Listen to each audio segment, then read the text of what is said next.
오늘 우리 개경훈 선교가 감사를 이어간다는 것을 제가 이제 몇 주 전부터 알고 마음으로 참 기뻤어요. 우리 지난주에 이제 암이 퇴치가 됐다. 그 소식을 제가 전화로 듣고 누가 정말 그 기쁨을 같이 나누고 싶었어요. 얼마나 기쁠까. 여러분 아마 그 불치병이라고 하는 암에서 노인받았을 때의 그 느낌을 한번 여러분 마음으로 한번 새겨보십시오. 얼마나 기쁘겠나. 이게 바로 구원이에요. 이게 자유의 자유. 우리가 자유함이라고 하는 말을 많이 쓰는데 사실은 구원이라고 하는 것은 자유를 의미합니다. 자유와 구원은 같은 개념이에요. 어디로부터 우리가 구원을 받습니까? 우리를 억압하는 것으로부터, 우리를 자꾸자꾸 얽매이게 하는 것으로부터, 이 세상의 죄 혹은 이 세상의 모든 억압으로부터 눌려있는 것들이 자유함을 얻을 때 구원이에요. 그래서 이스라엘 백성은 430년 동안 애굽에 포로된 생활을 하게 되고 그 430년 동안의 애굽에서 포로된 날, 그 날로부터 해방되는 그 사건을 우리 유월절이라고 하는데 그 사건이 이스라엘 민족이 가장 중요한 절기를 지키고 그 사건이 하나님이 그들을 해방시키셨다. 그게 오늘 이스라엘 민족이 이스라엘 민족 되게 한 결정적인 사건이에요. 그러니까 그것은 정치적인 해방이지만 어찌되었든 간에 그것은 자유, 해방이라고 하는 구원의 날이라고 하는 의미에서는 오늘 영적으로 오늘 우리가 예수 그리스도가 이 땅에 오셔야 할 이유, 그분이 오셔서 우리에게 참 구원과 참 자유를 주신다라고 하는 이 구원의 메시지, 이것과 다 관계되어 있는 겁니다. 이 관계 연관되어 있는 겁니다. 영적으로나 인간적으로 다 관계되어 있는 거예요. 그러니까 오늘 제가 본문을 읽고 제목을 나는 우리 주님이 오시면 그가 오시는 날 나는 자유다. 그가 오시는 날 나는 자유함을 얻는다. 오늘 본문 이사야 61편을 잘 한번 보세요. 그가 오셔서 눌린 자를 자유케 한다. 눌린 자를 자유케 한다. 이게 복음의 핵심이에요. 눌린 자를 자유케 한다. 포로된 자에게 해방의 은혜를 베푸신다. 이 오늘 본문이 우리에게 가르쳐 주는 것이지만 동시에 예수께서 이 땅에 오시는 날이 우리가 자유함을 얻는 날이다. 이런 측면에서 한번 본문을 다시 한번 읽어보시기 바랍니다. 여러분 자유하십니까? 자유하십니다. 아멘 하신 분은 우리 두 분밖에 안 계십니다. 저는요, 제가 혼자 나는 자유한가? 라고 생각해보고 있어요. 자유한가? 야, 참, 이 자유라고 하는 단어를 제가 정말 좋아합니다. 제가 모든 사람이 다 자유를 좋아하지만, 저는 이 신학을 공부할 때부터 제가 믿고 있는 기독교, 내가 믿고 있는 예수, 그분이 나에게 누구인가? 라고 할 때, 나는 딱 한마디로 그분은 나에게 자유를 주시는 분이다. 라고 고백을 했어요. 그래서 내 인생의 화두는 자유입니다. 난 자유한 인생을 살기를 꿈꿨고 내가 목회를 하든 무엇을 하든 간에 이 자유를 전제로 하지 않으면 저는 선택하지 않아요. 그래서 모든 결단, 선택의 기준이 뭐냐면 첫 번째 물음이 뭐냐면 이것이 나에게 자유함을 주는가? 이것이 나에게 자유함을 정말 진정한 자유를 주는가? 라고 물어서 자유하다 라고 하면 결단하는 거. 그렇지 않으면 저는 가지 않습니다. 그러니까 굉장히 이기적이죠. 제가 얘기하는 자유가. 그죠? 저에게 일단 자유함이 있어야 돼요. 내가 구속당하는 거 싫어요. 내가 오늘 정말 이 넥타이 매는 것도 저 시도 목사거든요. 야, 이 어차피 주일날이니까 이렇게 저는 이제 딱 한 번 맴단만은 제가 우리 아이한테도, 우리 큰아이한테도 내가 그런 얘기를 했습니다. 너 직장을 구하는 몇 가지 원칙이 있다. 적어도 내가 생각할 때 우리 아이에게, 근데 걔가 이제 내 대학을 졸업하고 지가 앞으로 무슨 일을 할지는 내가 잘 모르겠습니다만은 내가 몇 가지 원칙을 제시했어요. 첫 번째, 넥타이 매는 일을 하지 마라. 이 아버지로서 괜찮은 거예요? 네? 넥타이 매는 일 하지 마라. 두 번째, 출퇴근이 자유해야 한다. 괜찮아요? 그런 일 있어요, 세상에? 그러고도 밥 먹고 살 수 있으면 좋다. 근데 아무리 생각해도 그런 넥타이 매지 않고 출퇴근이 자유로운 일을 뭘 하라는 게예요? 프리랜서? 자유업? 사실은 제가 꿈꾸는 삶이 그런 거였거든요. 넥타이 매고 싶지 않아요. 적어도 저는 넥타이 매는 목사가 되고 싶지 않았어요. 또 저는 출퇴근이 자유로워야 한다. 물론 저는 매일 출근합니다, 여러분. 하루도 빼놓지 않고 교회에 오는 사람이에요. 월요일날 보통 목사님들 하시지만 우리는 월요일 쉬지 않습니다. 그래서 지금까지 이 나솔의 목회를 하면서 거의 쉬어본 적이 별로 많지 않아요, 제가. 그 얘기 뭐냐면, 그 이야기의 전제가 뭐냐면 자유예요, 자유. 자유롭게 생각하고, 자유롭게 행동하고, 자유롭게 목회할 수 있는 것이라면 선택하고, 그러지 않으면 안 한다. 그래서 제가 일반 목회를 안 한 사람이에요. 일반, 소위 제도권 교회에 들어가지 않았잖아요, 제가. 이력서를 써보지 않은 사람입니다. 아마 목사치고 저처럼 이력서 한번 내보지 않고 살아본 사람도 없을걸요. 누구 밑에 들어가서 목회를 한다? 혹은 나를 구속하는 그 어떤 제도, 어떤 관습, 여기에 대해서 제가 동의하지 않았어요. 또 동의하는 것은 물론이고 그 안에 들어가는 것 자체를 거부한 사람이에요.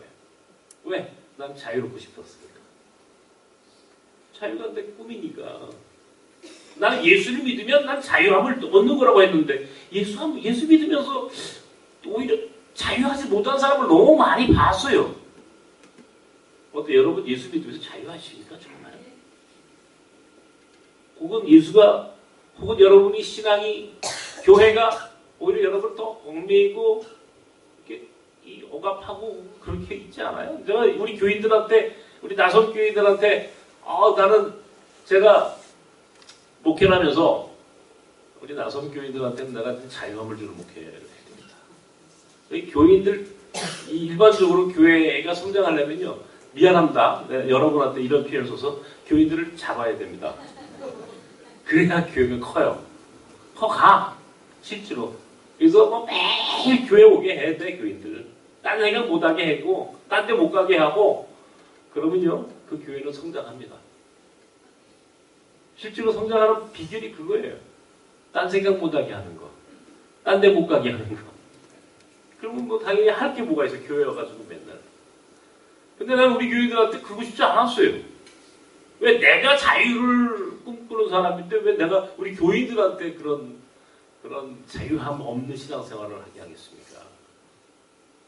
저는 정말 우리 교인들 이렇게 방목하실 생각이죠. 제가 유목민 목회를 하는 사람이니까 유목민이 좀 들어가면 방목한다고 그럽니다. 그럼 보고 있어요, 여러분. 제가 여러분들을 보고 있어요. 어디서 뭐 하고 있나. 예수가 오시면 예수를 만나면 자유함이 있는 거예요. 성경에 제가 성경 사복음서를 가만히 보면서요. 사복음서에 나오는 예수님을 찾아온 사람들이 한결같이 어떤 사람들이냐면은 자유가 없는 사람들이었어요. 자유가 없는 사람. 그러니까 그 사람들이 꿈꿨던 것도 다 자유예요. 그런데 그 자유를 얻지 못하는 거예요, 이 사람들이. 대표적인 사람이 누구냐면 예수님의 제자들이에요. 예수님의 제자들 가운데 로마의 압제를, 정치적으로 로마가 지배하고 있었잖아요. 그죠? 예수님이 오실 당시에 로마 제국이 전 세계를 지배하고 있었는데, 그러니까 로마의 압제로부터 정치적인 해방을 꿈꿨던 사람들이 예수님의 제자들 가운데 있었어요. 그 사람들의 이름하여 젤로땅, 열심당원이라고 불러요. 대표적인 사람이 누구예요? 베드로. 예수님을 팔았던 가롯 유다. 대표적으로 열심당원들이에요. 정치적으로 노임받고 싶은 거예요. 로마의 압제로부터 노임. 그러니까 예수를 그 사람들은 정치적인 해방자로 맡은 거예요. 정치적인 해방자. 로마로부터 포로됐던 로마의 압제로부터 정치적으로 해방하기 위해서 예수를 따르는 거예요. 가롯 유다가 예수를 팔았던 이유는요. 정치적인 해방자로서의 예수가 정치적인 해방자 역할을 안 하는 거예요. 결국 그것이 배신감이 돼서 예수를 팔아버린 겁니다. 예수의 본질을 읽기는 읽었어. 그가 분명히 해방자라고 하는 의미의 자유를 주시는 자라는 의미에서 그런 예수가 어떤 분인지에 대한 이해를 했는데 정말 예수가 꿈꿨던 자유의 더 큰 의미까지는 상정하지 못했던 거예요. 그런 상상력이 부족했던 거예요. 거기서 그가 실족하고 무너진 거예요. 예수를 보고 실족하면 안 돼요. 네? 일제시대 때 많은 기독교인들이 교회를 와서 신앙생활을 하는 것 중에 하나가 교회가 혹은 신앙이 예수님이 마치 430년 동안 애굽에 종살이했던 히브리 백성을 해방시켰던 그 정치적인 해방자로서의 예수라고 하는 그런 의미를 가지고 있었어요. 사실은. 그런데 결과적으로 예수는 정치적인 해방자 위에 그 너머에 있는 더 큰 자유, 더 큰 자유를 주시는 분이라고 하는 부분들까지는 인간이 갖고 있는 상상력이 너무 부족한 거예요. 대단히 이기적이기 때문에 내 입장에서만 자유를 생각하는 거예요. 제자들이 예수를 따라갔던 것도 자유를 얻기 위해서. 삭개오라는 사람을 여러분 아십니까? 삭개오. 여러분 돈을 벌죠. 부자 되고 싶죠. 네? 그러고 싶지 않으세요? 왜 부자 되고 싶으세요? 네? 하나님이 우리 집사님은 너무 고백을 너무 예쁘게 하셔. 우리 주님이 얼마나 기뻐하실까. 근데 저 솔직히 얘기해가지고요. 아니 저 솔직히 얘기해가지고 자유롭고 싶어서 돈 벌고 싶은 겁니다. 자유롭고 싶어서. 돈이 많으면 자유롭고 싶을 자유가 있을 것 같아. 돈이 많으면. 왜? 돈이 없으면 너무 부자유스러운 거야. 돈이 없으니까 너무 사람이 구질구질하고 누추하고 자존심 상하고 돈에 너무 얽매이니까 그게 싫어서 내가 이 경제적으로 자립해야 되고 자유함을 얻어야 되겠다. 그래서 돈 벌고 싶은 거예요. 근데 우리 교인들한테 늘 그런 얘기 하잖아요. 나섬이 앞으로 비전 중에 하나가 경제적 자립이다. 네, 그런 얘기 많이 했죠. 그죠? 경제적 자립이라는 말을 쓰는 교회가 아마 여러분 목사 치고 경제적 자립이라는 용어를 쓰는 목사가 거의 없을 겁니다. 경제적 자립, 경제적 자유. 왜 제가 경제적 자립과 자유를 이야기하냐면요. 이런 나섬의 사역을 하다 보니까 다 둘려요. 물질에 대해서. 후원이 없이는 돌아가지 않는 거예요. 우리 몽골 아이들 밥 먹여야지. 외국인들 또 섬겨줘야지. 신학생들 공부시켜야지. 역파송하면 선교비 보내야지. 우리 교회가 교인이 많으면 좋겠는데 그런 교회는 아니지. 그러다 보니까 늘 경제적으로 늘 힘들어요. 근데 언제까지 이렇게 살아야 되나 생각하면 머리가 아픈 거예요. 제가 꿈꾸는 게 자유라고 했잖아요. 내가 남한테 가가지고 이게 앵벌이 하는 것도 한두 분이지. 이게 되겠냐고, 목사가 말이에요. 매일 가가지고. 그 시간에 다른 짓을 하면은 내가 더 잘할 것 같아. 아무리 생각해도 방법이 없어. 그래서 이게 지속 가능한 사역. 이 지속 가능하다라고 하는 말 아시죠, 여러분? 그죠? 예? 지속 가능한, 이 지속적인 유익은 목사라고 하는 한 목회자가 이 땅에 살다가 죽어도 이 공동체와 몽골 학교와 나섬의 사역이 계속적으로 이어져 가기 위해서는 경제적인 자립 구조를 만들어내지 않으면 안 되겠다. 이런 생각을 하는 거예요. 후원받아서 하루 이틀이지 못한다. 이렇게 해가지고는 오래 갈 수 없다라고 하는 것을 제가 알기 때문에 경제적인 자립을 얘기하는 거예요. 자유함을 얘기하는 거예요. 그러니까 자유함을 얘기하는 것은 자유함이 없기 때문이죠. 내가 자유롭지 못해요. 경제적으로 자유롭지 못하니까 늘 그것이 노심초사 경제적인 자립을 얘기하는 거예요. 돈을 왜 벌어요, 여러분? 아까 얘기했잖아요. 자유를 위해서 버는 거예요. 삭개오가 그랬어요. 자유를 위해서 그는 다른 사람이 뭐라고 해도 세리가 돼서 돈을 벌었던 거예요. 그런데 정작 그가 돈을 많이 소유한 부자가 되었는데도 불구하고 그는 자유함이 없는 거예요. 허무한 거야, 인생이. 돈을 벌어봤는데, 돈을 많이 가졌는데도 불구하고 삭개오는 허무한 거예요. 삭개오는 허무한 거예요. 그러니까 어느 날 여리고라고 하는 작은 동네에 예수라고 하는 아주 특별한 분이 오신다. 저분이야? 사람들이 얘기하는데 그를 만나면 자유함을 얻는다는 거예요. 그를 만나면 노임 받는다는 거예요. 포로된 것으로부터 자유함을 얻고 해방받는다는 그런 소문을 듣고 그런 목나무 위에 올라간 겁니다. 돈 많은 삭개오도 돈으로 자유함을 얻지 못했어요. 돈으로도 진정한 자유를 얻지 못합니다. 예수님을 찾아온 바리새 청년이 하나 있었어요. 예수님을 찾아온 바리새인. 그는 부자라고 했어요, 성경에. 그가 와가지고 예수님 보고 뭐라고 그러냐면, 선생님, 라비어, 내가 율법을 다 지켰습니다. 율법을 다 지켰어요. 여러분, 율법을 다 지켰다는 말, 이 말의 의미를 아시고, 율법이 600개가 넘어요. 율법이 617개인가 뭐 이렇게 돼요. 구약에 나오는 율법이라고 하는 게 그거 다 지켰다는 사람 여러분 보셨어요? 여러분 지킬 것 같아요? 굉장히 불가능한 겁니다. 어려운 정도가 아니라 불가능한 거예요. 600개가 넘는 그거 지키려면 죽어야 돼요. 실제로 율법을 다 지켰다. 십계명을 지켰다. 와, 이건 대단한 사람이에요. 율법을 지켰다. 왜? 구원을 얻기 위해서, 자유함을 얻기 위해서 율법을 지켰다는 거예요. 그런데 안 되더라는 거예요. 율법을 다 지켰는데도.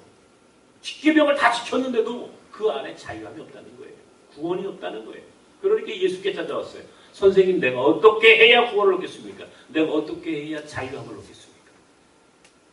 율법을 다 지켰는데도 나는 자유함이 없습니다.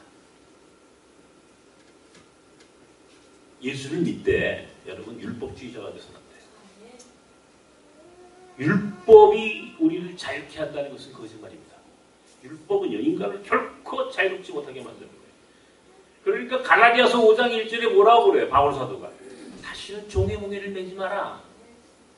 너희가 자유함을 얻었나니 다시는 종의 멍에를, 율법에 포로가 돼 종의 멍에를 매지 말라. 이 자유를 얘기해요. 바울 사도가 대표적인 사람입니다. 바울 사도가 어떤 사람이었어요, 여러분? 그러냐, 바리새인 중에 바리새인이에요. 율법학자. 율법을 업으로 삼는 가말리엘의 문화생, 신학을 공부하던 유대인 중에 유대인이었어요. 그럼 오직 그 율법이, 유대교라고 하는 그 종교가, 자기가 믿고 있는 그 종교가 자기를 자유하게 할 거라고 믿고 그는 최선을 다해서 그 종교를 따랐어요. 그런데 정작 바울에게는 그런 자유함이 없었다는 겁니다. 예수님을 따랐던 사람들이 대다수가 가난한 사람들이었어요. 병든 사람들이었어요. 절름발이거나 혈압병 앓는 사람이거나 눈이 보이지 않는 사람이거나 다 왜 그들이 예수를 따릅니까? 자유함을 얻기 위하여. 가난으로부터 자유함을 얻고 질병으로부터 자유함을 얻고 그들이 꿈꿨던 건 자유예요. 자유. 그것이 구원이었다고. 수많은 사람들이 권력을 갖기를 원합니다. 왜? 높은 자리에 가면 자유함이 있을 것 같아서. 높은 권력을 가지면 자유함을 얻을 것 같으니까 사람들이 그냥 경쟁해서 끝까지 올라가는 거예요. 그런데 자유함이 있어요? 우리나라 역대 권력자들이 자유함이 있어 보입니까? 아니잖아요. 인간이 꿈꾸는 건 자유인데 자유를 얻기 위해서 수많은 일들이 우리 가운데 있어요. 근데 정작 이 세상적인 그 어떤 방법으로도 인간이 궁극적인 자유, 궁극적인 구원에 이를 수 없다는 것이 판명이 난 겁니다. 궁극적인 자유, 궁극적인 구원은 오직 예수를 통해서만 가능합니다. 이게 성서가 적어도 성서가 예수 그리스도를 증언하는 한 가지 공통점이에요. 예수를 만나니까 어떤 일이 벌어져요? 자유함이 있는 거예요. 삭개오도 돈 갖고 자유함이 없었는데 예수를 만나는 순간 자유함이 있는 거야. 어떻게 해야 됩니까, 선생님? 이거 가진 거 다 가난한 사람들 죽어와. 바리새인 청년에게 한 얘기예요. 바울 사도가 그렇게 구원의 길을 율법으로 그렇게 자유함을 얻고 싶었지만 그렇게 자유함을 얻지 못했던 그가 다메섹 도상에서 예수 그리스도를 환상 가운데 만나는 순간 그는 깨달았던 겁니다. 예수를 통해서만 참 자유가 있는 거다. 이게 바울이 깨달은 거예요. 이게 기가 막힌 발견인 거예요. 기막힌 발견이 너무너무 기쁜 소식이에요. 그래서 우리는 그것을 복음이라고 불러요. 굿뉴스. 기쁜 소식. 왜? 예수를 통해서 자유를 얻었으니까. 예수를 통해서 자유를 얻었어요. 돈으로도 자유함이 없고 권력으로도 자유함이 없고 이 세상 그 어떤 방법으로도 인간이 궁극적 자유를 얻지 못했는데 예수를 통해서 자유함이 있다. 예수를 통해서만 자유함을 얻을 수 있다라고 성서가 이야기하고 있는 거예요. 한결같이. 오늘 우리가 나는 자유한가? 비교적 자유롭게 살고 싶어서 노력은 하는데 아직 자유롭지가 완전히 자유롭지 못해. 그러니까 이게 이 인생이 다 이렇겠지만 그래서 끊임없이 예수 찾기를 해야 되는 거예요. 끊임없이 예수를 발견해야 되는 거예요. 예수에게 자꾸 그가 우리에게 자유함을 주시기 위해 오셨다면 그 예수님을 자꾸 만나는 경험을 해야 돼요. 그래서 우리 스스로 껍데기를 자꾸 벗겨야 돼. 내 안에 있는 껍데기를. 양파 껍질을 벗기듯이 자꾸 나를 자꾸 싸는 게 있다고. 위선에 껍데기가 있다고. 위선의 껍데기, 허위의 껍데기, 거짓과 탐욕의 껍데기가 있다고. 이걸 예수라고 하는 분을 통해서 자꾸 벗겨내는 거예요. 이게 신앙생활이에요. 오늘 성탄의 절기에 우리가 잊지 말아야 하는 게 뭐냐면 왜 예수를 믿는가? 예수가 우리에게 누구인가라고 한번 물어보세요. 왜 성탄절을 기다립니까, 여러분이? 여러분이 왜 오늘 대림절 네 번째 주간을 예배드립니까? 왜 우리가 주님 오실 그날을 사모하죠? 궁극적으로요. 그가 오시면 내가 자유함을 얻을 것이라고 하는 그 믿음이 있기 때문에 그런 거예요. 그가 오시면 내가 자유다. 그가 오시면. 그러니까 성경이 얘기하잖아. 성경이. 삭개오도, 바리새인 청년도, 바울 사도도, 질병에 걸린 여인도, 가난한 그 수많은 민중들이 예수를 만나려고 하는 이유가 뭐냔 말이에요. 궁극적으로 예수를 통해서 자유함을 얻는다는 것을 그들은 보았고 믿었다는 말이에요. 우리가 지금 그 예수를 기다리는 것은요, 그 바로 자유함을 얻기 위함이에요. 우리 시대가 얼마나 우리를 얽매이게 합니까, 여러분? 뉴스를 보세요. 가급적 이 뉴스 안 듣고 살았으면 좋겠어요. 너무 복잡하고 어수선하고 우리를 괴롭히고 우리의 마음을 그냥 그 얽매기 우리를 자꾸 가위 눌리게 하는 것들이 이 세상에 너무나 많아요.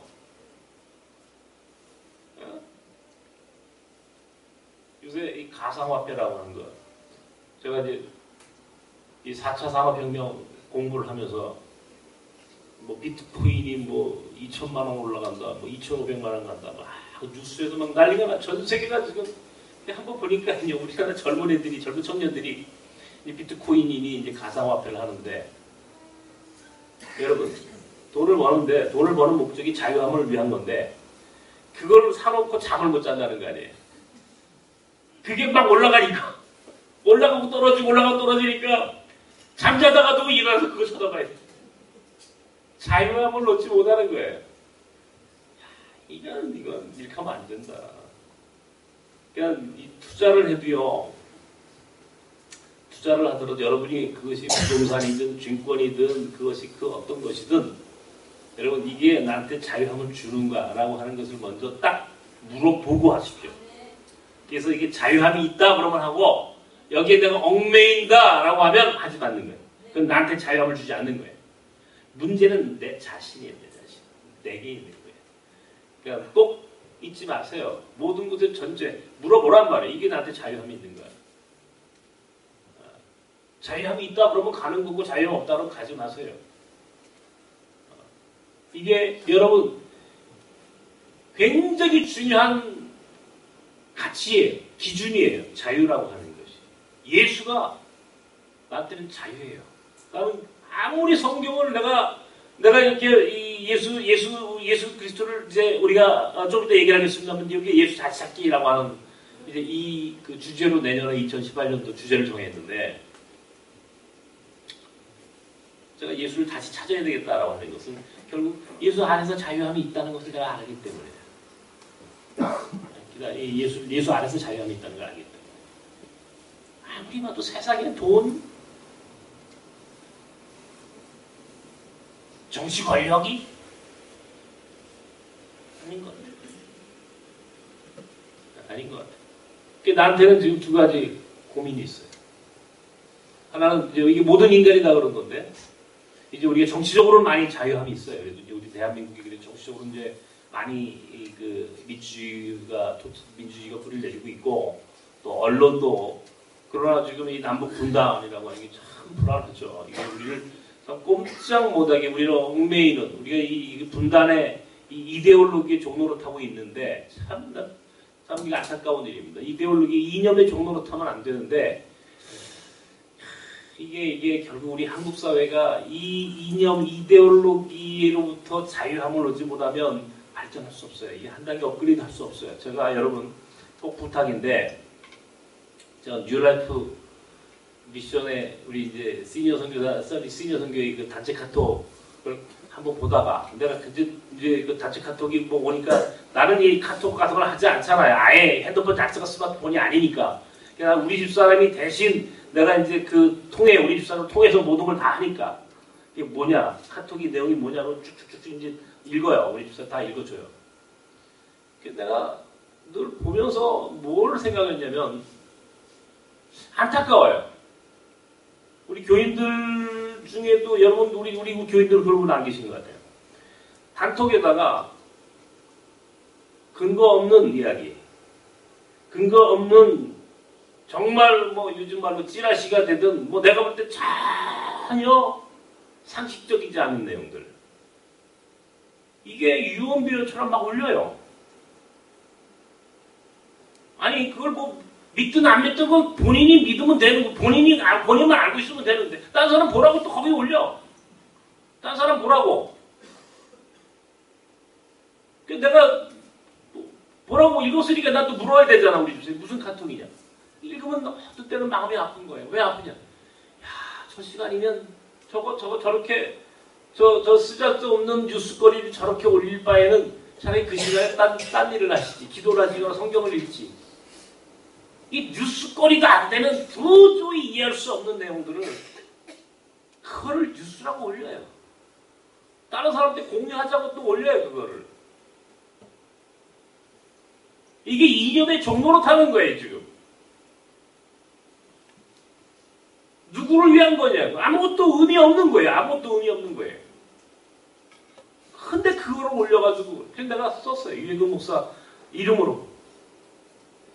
뉴라이프 미션이거나 혹은 우리 나성과 관계된 단체 카톡에는 정치적인 논쟁거리나 혹은 이념적으로 갈등이 생길 만한 이야기들을 올리지 마십시오.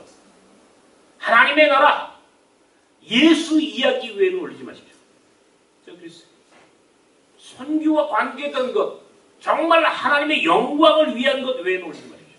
세상적인 건 알아서 해, 알아서. 신목교들끼리 돌려. 그건 상관없어. 그러나 적어도 나성과 관계된 카톡 위에는 1절 올리면 안 됩니다. 제가 아마 올린 거 여러분 중에 보신 분이 계실 거예요. 어떤 분은 뭐 그거 읽고 또 나가더라고요. 기분이 나쁘면. 기분이 나쁠 게 또 뭐가 있어요?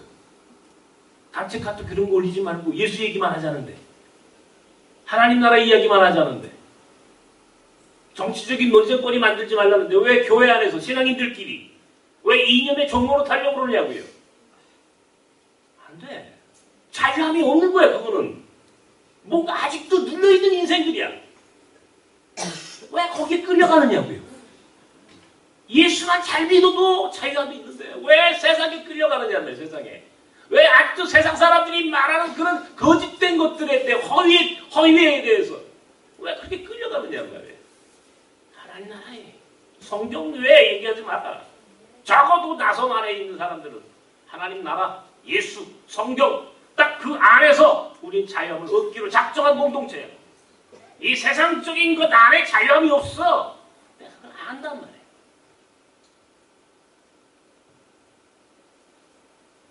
우리 안에 이제 그런 논쟁은 없을 겁니다. 이렇게 선포했는데도 단체 카톡이 떨리고 그러시면 안 돼요. 그러시면 안 돼요, 제가. 두 번째는. 첫 번째는 예수가 답이에요, 예수가 자유, 예수만이 우리에게 구원을 주고, 예수만이 자유함을 주는 거예요. 다른 데 방법이 없어요. 다른 데 길이 없어요. 두 번째는.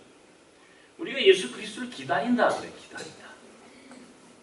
우리 대림절 이하는 게 이게 대망 혹은 대림 이제 이렇게 대강 이렇게 하는데 이 강림을 기다리는 혹은 주님이 오실 날을 기다리는 우리가 이제 소위 그거를 이 종말론적 신앙, 재림 예수에 대한 이제 신앙 이렇게 고백을 하는데 자 봅시다. 기다림이라고 하는 것이 신앙이에요. 맞아요. 믿음이라고 하는 것은 기다림이에요. 본질적으로 믿음의 삶은 기다림이에요. 기다림. 인내하고 기다리는 거예요. 참 끝까지 못 기다리면 그가 훌륭한 사람이고 아무리 믿음이 좋은 사람인데 끝까지 기다리지 못하면 마지막에 아무것도 없는 거예요. 내가 언젠가 한번 그 얘기 했잖아요. 무슨 얘기 했습니까, 여러분? 이 일제시대 때 이 독립운동 열심히 하다가 이제 우리 민족이 독립이 될 가능성이 안 보이는구나 해가지고 나 친일로 돌아가는 거예요. 친일로 돌아가가지고 거기서 친일파노를 열심히 하거나 혹은 앞제비노를 열심히 했는데 갑자기 1945년 8월 15일 날 독립이 딱 돼버린 거예요. 해방이 된 거예요. 자유함을 얻은 거예요. 우리 민족이. 그때 물어요. 너 왜 안 기다렸어? 왜 못 기다렸어? 이날이 올 줄 몰랐지. 이날이 올 줄 몰랐다는 거예요. 해방이 될 줄 몰랐다는 거예요. 자유가 올 줄 몰랐다는 거예요.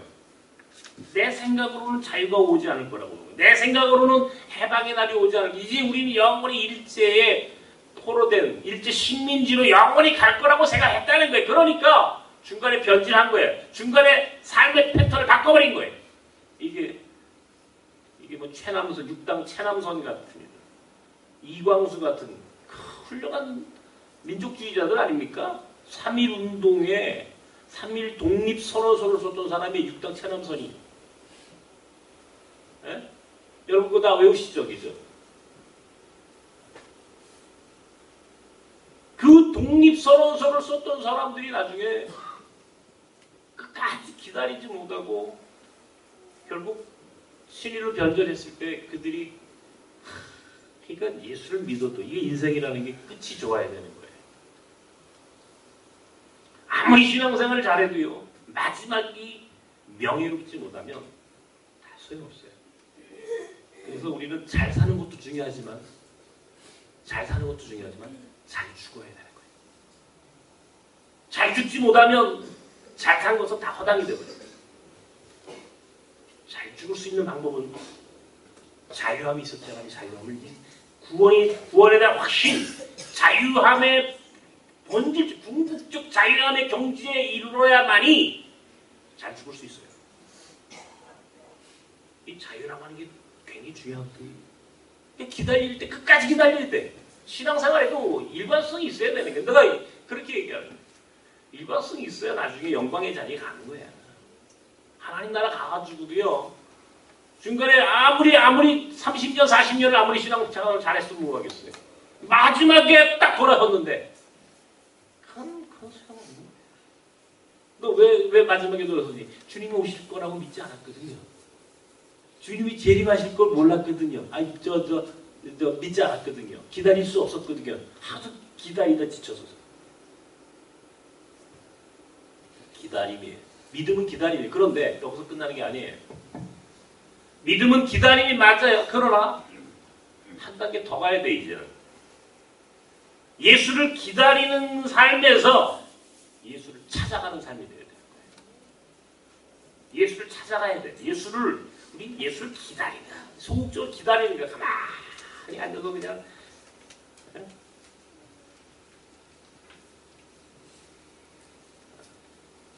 시장 갔다 우리 아버지 오실 날 기다리는 뜸북새. 이거 있잖아, 그죠?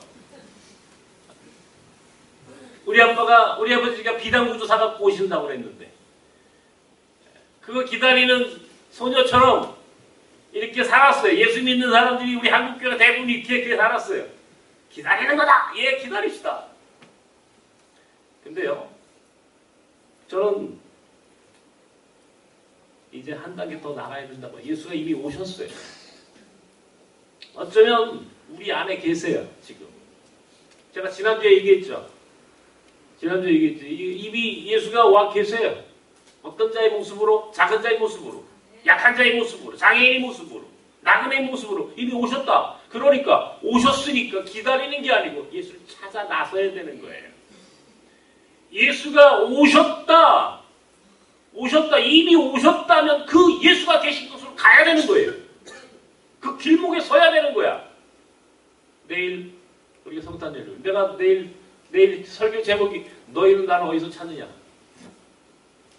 내 설교 제목 이렇게 정해. 너희는 나를 지금 어디서 찾느냐. 동방 박사들이 찾아 나섰어요. 기다리는 게 아니라 기다리는 건 당연한 거예요. 기다림을 당연히 여기면서 동시에 적극적으로 찾아 나서야 되는 거예요. 예수가 어디에 계신지를 찾아 나설 수 있는 적극적인 신앙인의 삶을 살아야 되는 거예요. 예수가 계신 곳을 가야지. 기다리면 오실 것 같은데 어떤 경우에는 오시지 않을 수도 있어요. 찾아 나서야 되는 거예요. 그럴 경우에는. 주님은 오히려 우리에게 지금 찾아 나서라는, 내년도에 예수 다시 찾기라고 하는 표현을 썼습니다. 예수를 다시 찾자. 오늘 한국교회가 예수가 지금 없어요. 그래서 자유함이 없는 거예요. 신앙생활에. 율법만 남아있어요. 교회 안에. 그러니까 어쩌면 우리가 지금 예수님을 믿는 기독교 신앙이 아닐 수도 있어요. 의심해봐야 돼. 스스로에 대해서. 자기 신앙에 의심을 가져봐야 돼. 혹시 내가 지금 유대인이 된 거 아니야? 내가 지금 유대인의 율법을 믿고 있는 거 아니야? 어떤 사람들은요, 이스라엘이 수도가 예루살렘이라고 트럼프가 그 얘기한 걸 갖고요, 굉장히 좋아하는 사람들이 있어요, 여러분. 여러분도 그래요? 아니, 이스라엘의 수도가 텔아비브면 또 그 이스라엘이면 예루살렘은 어때요? 그게 우리하고 무슨 상관이 있어요, 지금? 이건 정치적인 레토릭이에요. 정치적인 수사에 불과한 거예요. 유엔에서 그저께 트럼프의 그 말 한마디가 얼마나 싸가지 없는 말인지에 대해서 결정을 해줬잖아요. 근데 우리 예수 믿는 사람들이요, 이게 지금 뭐가 뭔지를 모르고 있는 거예요. 아직도 이게 유대인일 줄 알고 있는 사람이 있어요. 유대인. 우린 유대인이 아니에요. 우린 유대인이 아니에요. 우리는 예수 믿는 사람이에요. 예수님은 세계인이야. 유대인이 아니야. 하나님의 아들 예수가 이 땅에 오신 것은 유대인을 구원하기 위해서가 아니라 우리 모두를 구원하기 위해서야. 이런 구원에 대한 분명한 입장이 없이 이게 우리가 무슨 이스라엘의 수도가 예루살렘이 되는 것이 우리하고 도대체 무슨 관계가 있냐고요? 도대체 예수 믿는 사람들하고 아무런 관계가 없어요. 저건 정치적인 수사예요. 정치적인 게임에 불과한 거예요. 말도 안 된다고 전 세계가 결정했잖아요, 지금. 근데 한국교회 안에 이게 마치 우리가 이스라엘 수도가 예루살렘이 되는 게 이게 무슨 한국교회 구원과 무슨 관계가 있다고 거기에 찬성을 하니 많이 이런 이야기를 하느냐고요, 도대체. 이거 성경을 몰라도 한참 모르는 거고 예수를 몰라도 정말 예수와 관계없이 신앙생활하는 사람들. 예수와 관계없이 그러니까 예수가 없어. 이게 자유함이 없는 거야, 전부 다 지금. 예수를 찾아야 되는 거예요. 말씀 속에서 예수를 찾지 않고서는 본질이 회복되지 못해. 오늘 우리가 예수를 기다리는 것은요, 그가 우리에게 자유를 주시게. 그러니까 바울이 뭐라고 그럽니까? 로마서 1장에 야, 믿음으로 율법으로 구원받는다고 생각을 했는데 이게 아니다 말이야. 믿음으로만 구원받는 거야. 이 말의 의미를 여러분 잘 아요. 왜 믿음으로 구원받는가? 왜 믿음으로만 말미암아 의롭다 하심을 얻을 수 있다라고 얘기합니까? 바울 사도가. 유대인의 그 율법으로는 아니다. 본인이 유대인 중에 유대인이요, 바리새인 중에 바리새인이라고 고백했음에도 불구하고 그거 뭘 얘기합니까? 나는 그 모든 것들을 배설물로 여기겠다 말이에요. 그걸로는 구원 받을 수가 없어. 오직 예수를 믿는 믿음. 근데 그 믿음이라고 하는 게 뭐냐 말이에요. 그 예수가 어떤 분인지를 정확히 알고 가야 되는 거예요. 예수 다시 찾기라고 하는 주제로 성경 공부를 합시다. 자, 그러면 나는 그 예수 안에서 자유함이 다시 한번 찾아보고 싶어요. 있을 것 같아. 있어. 거기 안에 지금 숨겨져 있는 정말 예수 안에 자유함의 비밀이 숨겨져 있어요. 말씀 속에. 그래서 말씀을 더 깊이 연구하자는 거예요. 더 깊이 찾아보고 예수 안에 말씀 안에서 적어도 사복음서 바울이 발견한 예수는 자유를 주시는 예수예요. 유대인의 율법이 아니라 예수를 믿는 믿음으로라고 하는 것은 예수 그리스도가 궁극적인 자유함의 본질, 그 마지막 이 자유함의 가장 중요한 대상이라는 걸 바울 사도가 본 거예요. 안 거예요. 깨달은 거예요.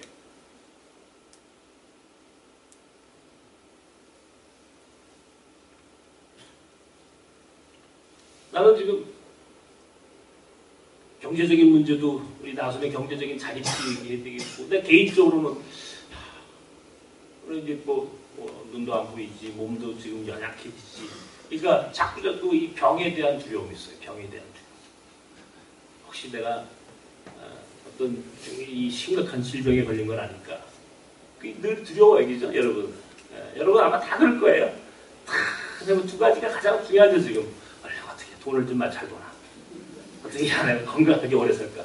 아마 내년도 다다음 주에 여러분 1년에 가장 원하는 게 뭐예요? 그러면 올해는 부자 되는 거고요. 올해는 건강하게 우리가 여기 똑같아요. 진짜 한결같이. 부자 되세요? 건강하세요? 좋죠? 예수 안에서. 예수만이 우리를 자유롭게 합니다. 예수만이 자유롭게. 예수 그리스도만이 우리를 자유롭게. 돈도 아니야. 건강. 가만히 생각해보면요.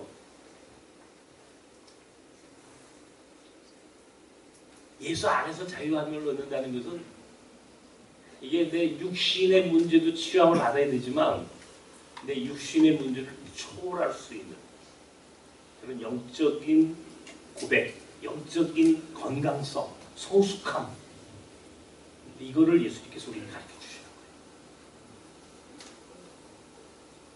거예요. 연약한 가운데서 저는 지금 하루하루를 삽니다. 저도 이제 건강하고 성숙한 그런 이 예수 제자된 삶을 살아보려고 또 도전하고 또 고민하고 묵상하고 말씀 속에서 다시 예수를 찾아가는 노력을 좀 하려고 합니다. 여러분, 이 성탄의 절기에 예수만이 자유를 주신다.